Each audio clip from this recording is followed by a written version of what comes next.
খেতে দিয়ে দিয়েছি বরকে। কি কি আইটেম দেখো, ট্যাংরা মাছ, চিংড়ি মাছ, পেঁয়াজ, স্যালাড, আর কিছুই রান্না করিনি। এত গরমে কি রান্না করতে ভাল লাগে? ভালো আছে? কি গো, ক্যামেরার দিকে তাকিয়ে বলো।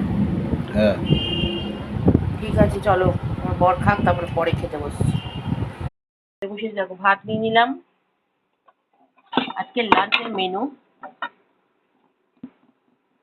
লেবু নিলাম, পেঁয়াজ নিলাম, শশা নিলাম, হ্যাঁ, আর এই যে আর ট্যাংরা মাছ রয়েছে।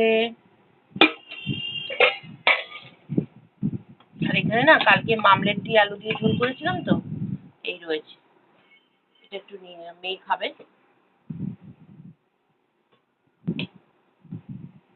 ব্যাস, এই হচ্ছে আজকের লাঞ্চের মেনু।